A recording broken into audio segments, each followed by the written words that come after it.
Hey, good afternoon, everyone. Welcome to this week's episode recap of Leading Ladies, specifically Guardians of the River. Joining me today is Victoria Phiri. Welcome, Victoria. Thank you so much. Thank you for having me today. Thank you Yeah. for making the time. Without wasting any more time, we'll just go straight into the webinar. Given our conversation earlier, you had mentioned that you'd like this to be in memory of Chippo. So could you tell us a bit more about Chippo and why she was passionate about this? Yeah, Chippo was my daughter and she passed away. It's 21 days today. And yeah, I dedicated this recap to her because she was so passionate about leading ladies. And she was not a history kind of person and she didn't do history at school. She did science.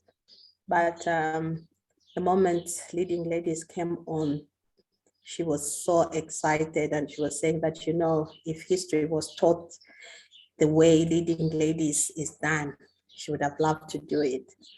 And she didn't even know I was part of the leading ladies writers. And when she knew, she was just over the moon. And every time leading ladies came out, we would have a recap, like we'll talk about it with her. And she would say, her views about the stories. And for me, this recap feels like just having it with her, especially Mm, that this particular one, we didn't talk about it because, mm, yeah. So I dedicate it to her and to all the young people that find leading ladies exciting, that it's a good feedback when we get what they think and and how they see history and mm. how they see themselves in history. So yeah. Thank you so much for that. My sincere condolences for your loss. Yeah, I'm thank sure she's you. over the moon to be watching this. But thank you so much for joining Thank us here. Mhm. you. The first question I have for you, how are women affected by climate change and environmental degradation? Yeah, I think women, being women, and I think all over the world, but more so in Africa, are affected by climate change more than anybody else, uh, especially when you look at how our activities around the home, around the community, women, we are the soul givers, we are the providers, the home providers for food, for energy, um, for water. And these are the things that climate change has the impact on most. With changes in climate, you find that water is difficult to find, it's difficult to access, meaning that women have a harder time to get the water home or to get the water to the community. If you talk of energy, it's the same. When there's climate change, it means um, things that produce energy, especially in Africa and in the Zambian context, you are talking of wood, no trees around. It means it's difficult for the woman to do their chores, to provide that energy in the home. If you talk of rainfall patterns and the provision of food, most of the agricultural producers or the major producers in agriculture in Africa are women. So they don't only provide the food on the table, but they also produce it from the field. So when the climate changes, it means that this becomes very difficult to produce food, and then it affects women more. Then worse than that, it affects them on what to bring onto the table for the family. So when you look at that scenario, you see that the woman, especially in Africa, is Mhm. impacted so much, so negatively by climate change because of those elements. Mm, Thank you for that. I think from the stories of the Guardians of the River, specifically around Jaimo's role, um, with today the way we have constant construction or development, how easy or difficult is it for a river guardian now to balance aquatic life? Yeah, I can imagine not only from the point of view of construction Mm. or development, in the sense of changing the way the environment is or impacting on the environment. I can also imagine in terms of developments, in terms of change of power. When you look at the kind of development we are in and the structures of power that we are operating from, they're different from the kinds of structures and power that the river guardians were operating from. So just from that point of view, you find that um, the river guardians in this era and in this kind of development, first of all, they do not have the power to exercise their authority. Then when you come to the construction that is going on now, the development, the physical development that goes on now, you have construction of roads, you have buildings springing up in different areas. And Shangombo being one of those places that, development, this kind of development has been taken to. Without this power, you find that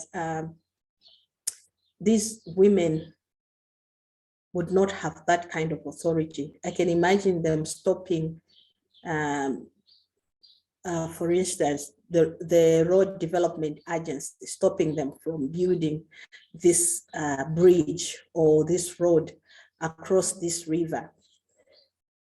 I can imagine that it might be very difficult for these women in this era, in this kind of development. First of all, they don't have the kind of authority that is recognized now. Then secondly, there's too much development going on around that is not within their power and is not within the power of their communities, such that it must be difficult or even insignificant, like it can easily be ignored because people recognize different kinds of power in this time of development. Yeah. I think so. I feel like in this day and age, now the importance of having these ecofeminists, it would sort of revolve around keeping indigenous knowledge alive as opposed to now them exercising power, because now there are all these institutions, all these policies that have taken over that aspect. So speaking of these same environmental policies and institutions, how do you think they can cooperate with these traditional ecofeminists? Because they've been around longer, they've known the landscape even longer, probably even better than any of these institutions. So how do you think they can cooperate with these ecofeminists? Yeah, the first of all, it's the recognition of knowledge. In Africa, colonialism has been discussed in terms of political power, but we have not discussed colonialism in terms of knowledge systems, and such knowledge systems as the ecofeminism knowledge systems that is locally grounded. The recognition of knowledge that has been brought on by the Western world to overimpose on the local knowledge systems makes it very difficult for us even to develop or to call ourselves developed or to call ourselves not colonized. Because if that aspect still remains the way it is now, it means that we are still colonized in a way. Because our local systems are not recognized.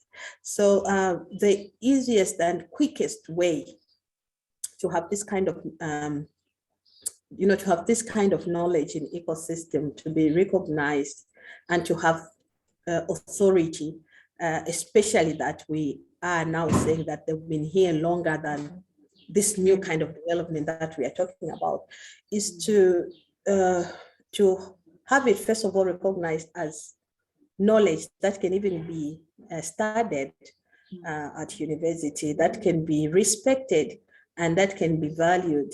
And it's important that development takes into consideration this kind of knowledge, especially when you are in a particular space.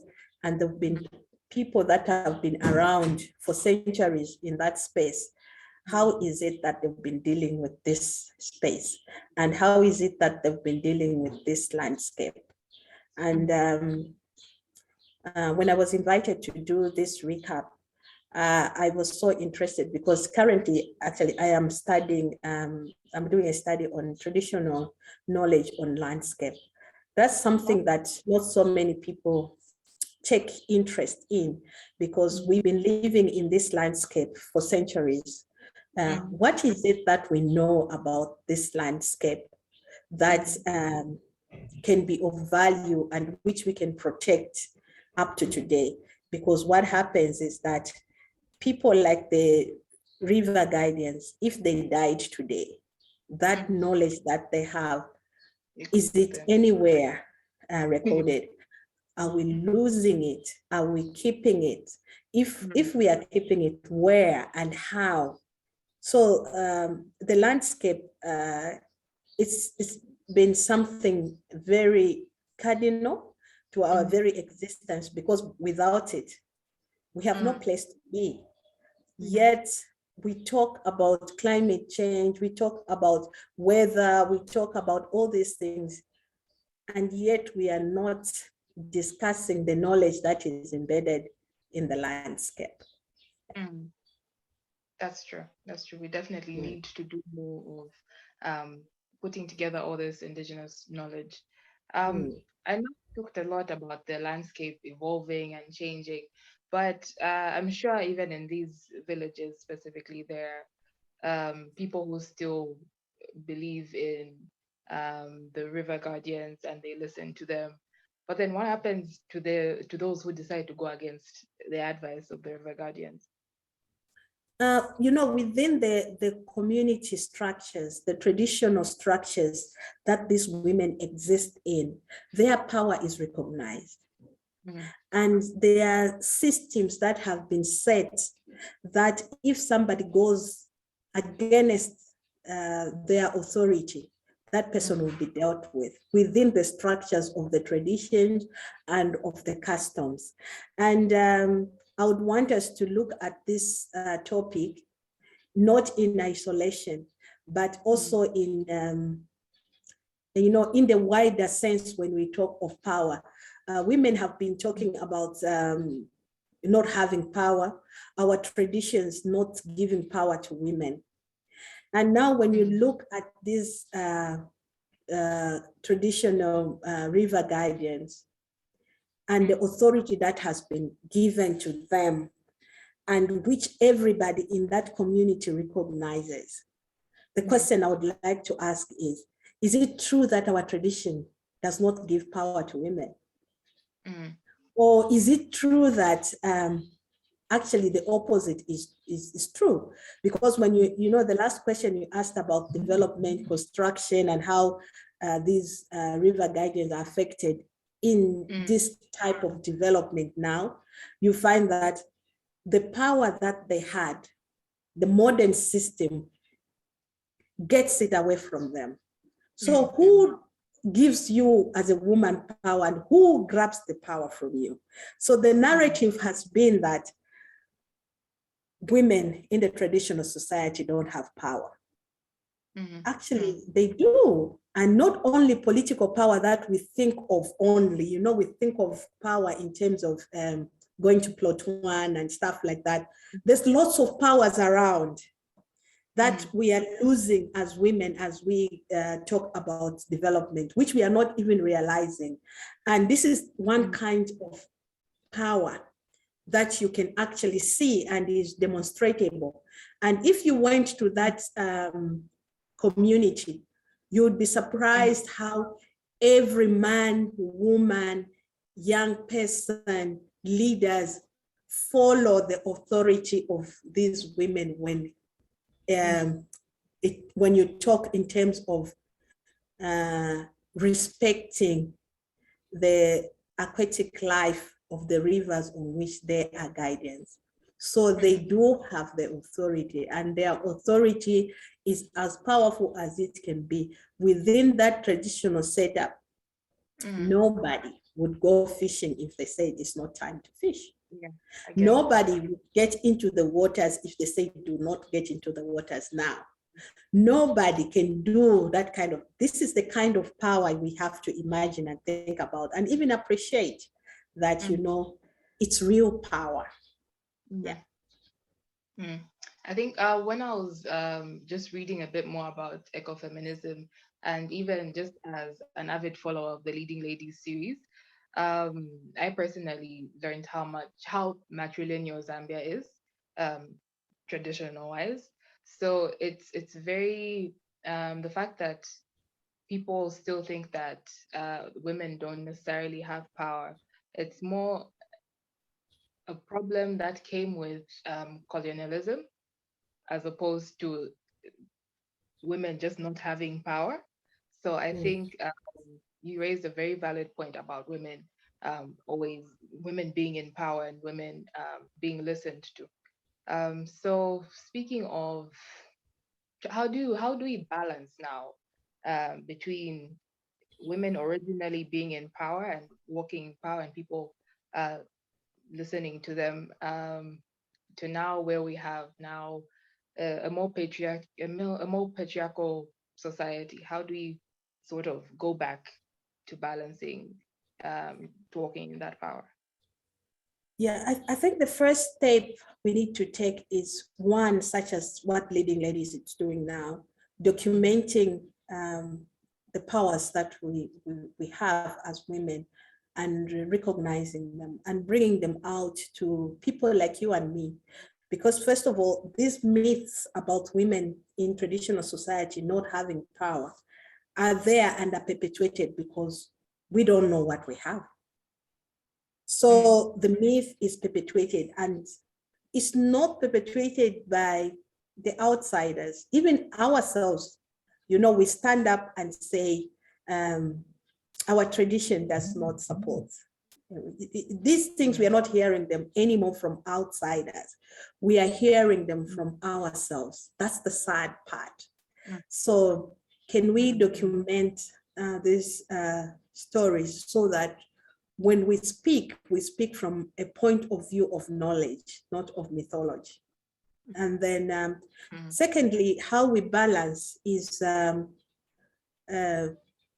taking stock of what we already have.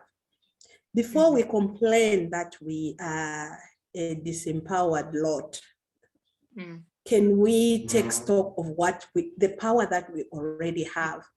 Before we start claiming what we think we don't have, can we check what we already have? Because sometimes we are losing everything that we have and just chasing one particular kind of power that we think we have lost. So in the process, we are losing everything. So the most important thing, first of all, is to change the narrative.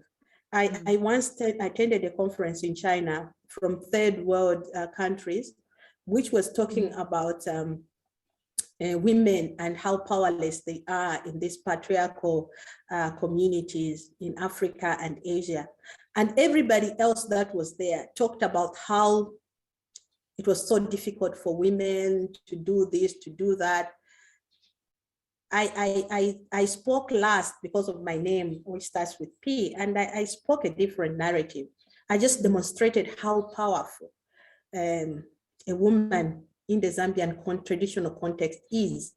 And at the end of the talk, the convener of that conference came to me and said, "Is it true what you said?" The world questions that because they don't hear the narrative, the different narratives that are there. What has been perpetuated is something which is totally wrong. Then for us to have that balance is for us, first of all, to recognize what we have, be proud of what we have, and tell the world that we have this. If we are short of in one way or another, we are just adding on. We are not starting from zero. I wouldn't like another person from somewhere in this world to ask me, like, is it true what you are saying? Mm, No, I shouldn't be asked that. They should say, mm, it's true, Zambia is like this, and I know many African countries are mm, like that. But because we have the colonial narrative, we believe it. And once we believe that narrative, we act it. And once we act it, um, we remove ourselves from that position of power. So the mm, first step is to not believe the narrative, prove mm, that colonial narrative wrong, act act like we have the power, mm, and then we'll be putting ourselves in that powerful position.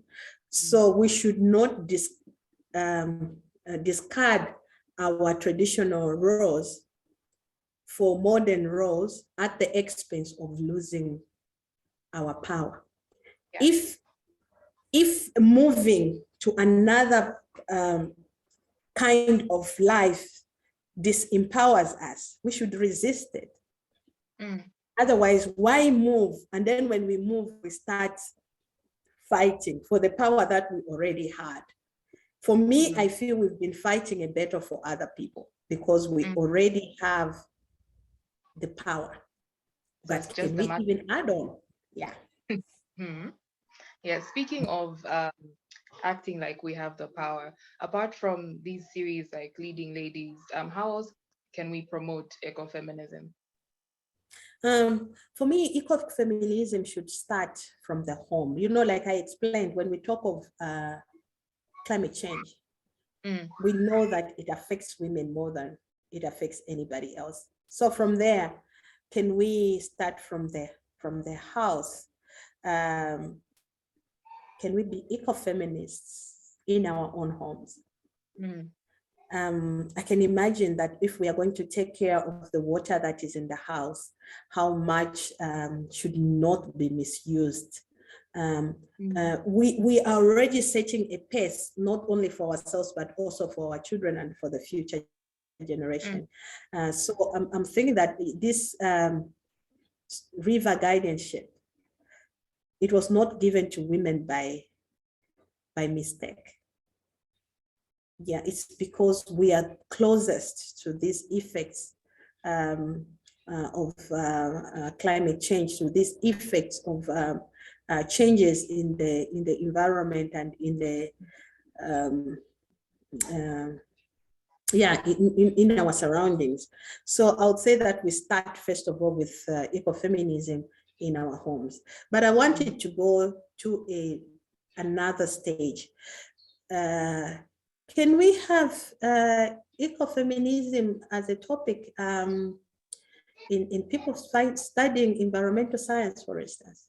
mm, mm, If it's taken to that level, it will be given the power and the recognition that it deserves.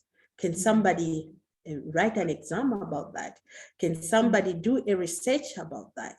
Can mm, somebody write a book about that?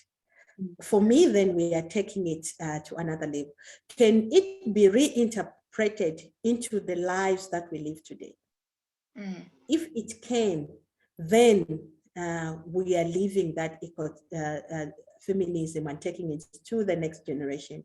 Can mm, we recognize the river guardians of today in their clans as experts in that knowledge? If we can, then we are respecting the knowledge that and perpetuating this knowledge to go on to another level. The problem has been we've been failing to recognize experts that are in the traditional society. We want to respect experts according to the measures of Western uh, knowledge system, the measures that Western knowledge system is used, like you need to study for a PhD, you need to have a master's in order to be recognized as an expert. But we need to have our own measures, our own points of reference to recognize Mamuya and her fellow river guardians as mm, experts in their own rights in that setup. Yeah. mm.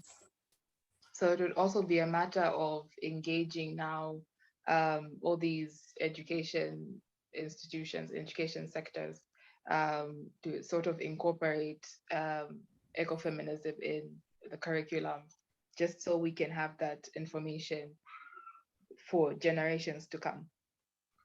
Exactly. And also to allow for the generation that we have now to incorporate that information into the current status. Why it is not incorporated? Because you will not find it in class.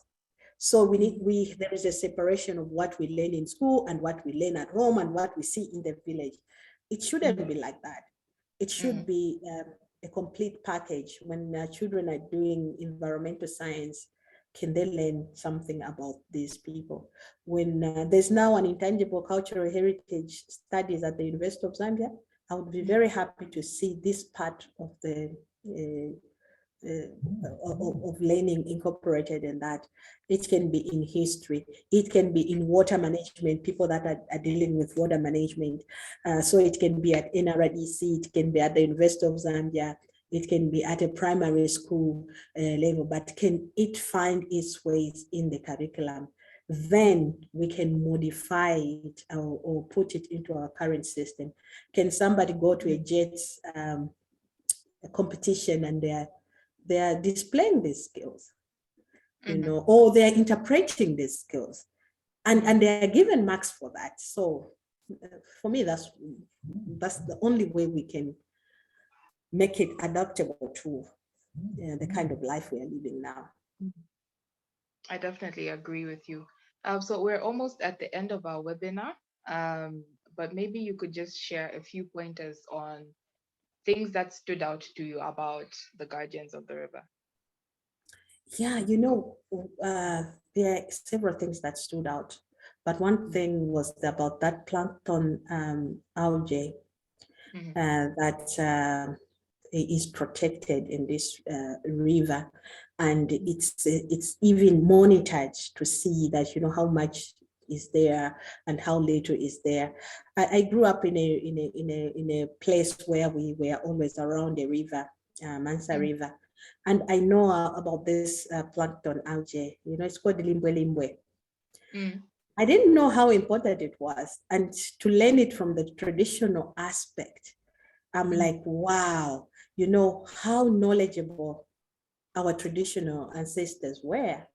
And I know of a lady called Charity Salasini. She did a project called The Lived Science, meaning that our ancestors were scientists. And she did a lot of demonstrations. To that story, I would want to add the plankton algae as that science that our ancestors knew about, and they knew how it was important to the ecosystem in the river and to the aquatic life, and something that I didn't know, and I've been studying all my life. I had no idea. So that really for me stood out.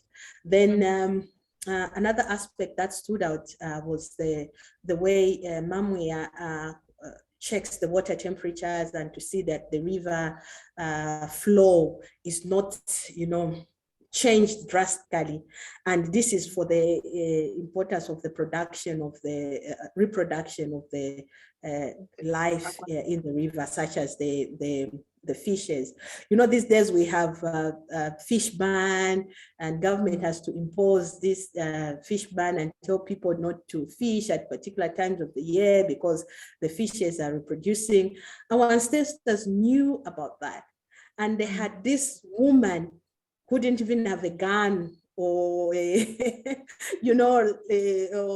things to stop you, but her voice was enough. But look at us now. We are so disorganized, a society that does not even respect other kinds of lives like fish, which we depend on, and we need to have people running after us to stop us from fishing. So at particular times of the year, that is. So these things to me, they stood as that we are, and we've been an orderly community or society, and we have been a very scientific society, even if nowadays we complain about girls not doing well in science. So I'm thinking, where is the problem? It could be somewhere else. Where's These river guardians have just demonstrated to us that they are scientists and great scientists at Mhm. that, and very orderly and very authoritative. So those are the things that stood out for me. Mm. Yeah. Mm. I think for me, the most fascinating was also the plankton one. And it's amazing to think of how knowledgeable they were when they had little tools for analysis and whatnot, but yet they still gathered enough knowledge to actually make sure the ecosystem is functioning well. So that's like the Yeah. most fascinating thing to me about this story. Yeah. And also, Yeah. the fact that this traditional society gave this authority to the women. When we talk in terms of power, Mhm. we are just fascinated about how a traditional society can give all this power to these women, and how, you know, society operated in such a way that they did not separate in terms of gender, Mhm. age, yeah, for us now, when you are old, it's like, can you please retire?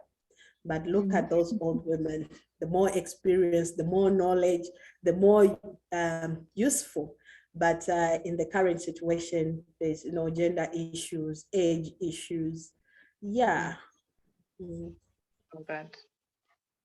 So I think it's definitely something that we also need to reconsider in terms of how we go about the environment, because tradition has its way of taking care of the environment, and we definitely need to pay attention to the way people used to do it, um, especially now that we have all this climate change. Um, so it's definitely a very important aspect to keep alive. Mm.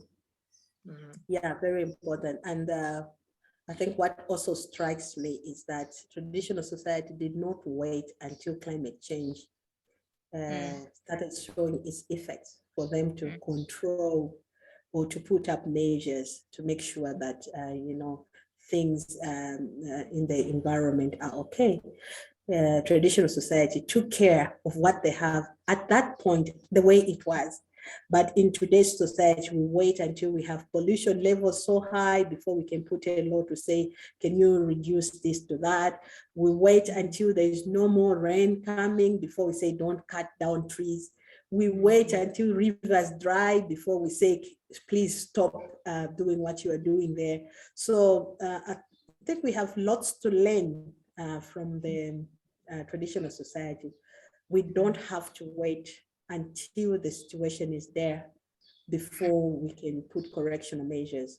After all, when we wait too long, those correctional measures don't have such an impact because it's already too late. You Hmm. can only control what you already have, as it were, and make sure that it remains as it is. Now the Hmm. world is crying. We are in distress mode now because a lot has been damaged. But to reverse it, who is going to do that? And how long is it going to take? So there's a lot to learn from that simple, very short narrative. If you think deep, to me, it's a whole big lesson that people can learn for a lifetime. Hmm. Hmm. I definitely agree with you. Mhm. Speaking also of taking care of things the way they are, you find today when issues of climate change come up, when it comes to policymakers, there'll always be all these things. Oh, we need a bigger budget to do certain things. But whereas in the past you had all these measures that were put in place that didn't need much, but yet it still was effective enough to keep the environment, the ecosystem up and running the way it should be. So it's also a matter of just also taking note of indigenous knowledge and just seeing how you can still apply it today, regardless of whether you have funding or not. Yeah, actually, when you talk about funding, you make me think, sometimes you wonder, is somebody interested in the climate change measures or in the money that will be paid to talk about climate change measures. Whether they work out or not, it's not the point. But the point is, at the end of the day, you are paid. And this goes for so many problems that we face. The moment there is aid attached to it, you just wonder, would people really want this problem to end? If it ended, Mm, there would be no more money coming in. Yet most of the problems that we face today, they can just be taken care of in terms of discipline. It's mm, not about the budget.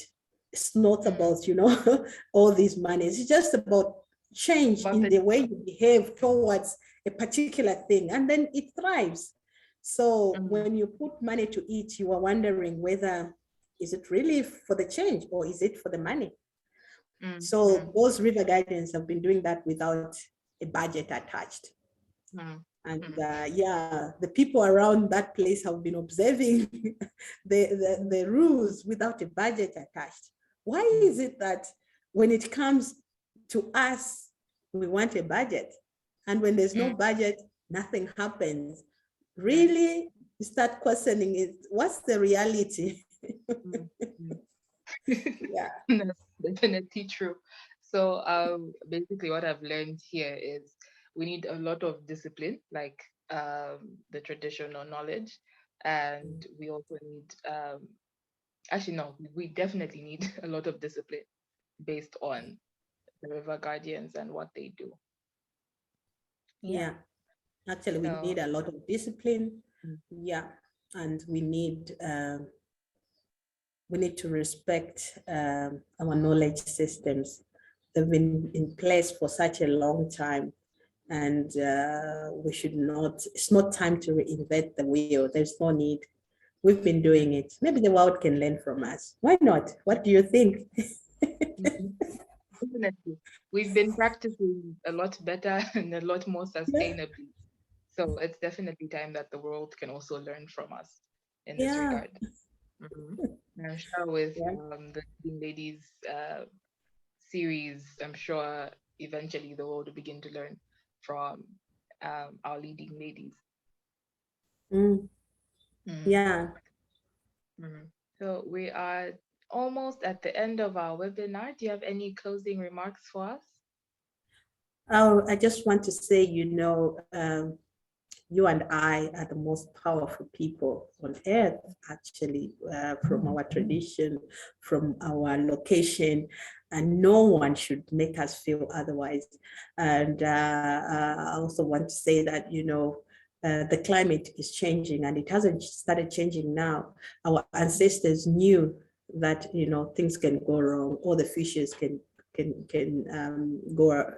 finish, all the rivers can dry, but they had put measures. Can we take a look at those measures and implement them now? And can we make the world look at us and say, we are pace setters. We Mm, lead the world. We are our mm, own leading ladies. mhm. Agreed. Mm. Thank you so much for those remarks. With that, we have come to the end of our recap session. Thank you so much for making the time again. It's been lovely chatting with you about this last episode. So thank you so much once Thank again. you. Yeah. Thank you for having me. Thank you. Yeah. Hope to see you soon. Yeah. I hope to be here again. Yeah. Thank you. All right. Thank you very much for joining us. Bye-bye. All right. Bye bye. Bye.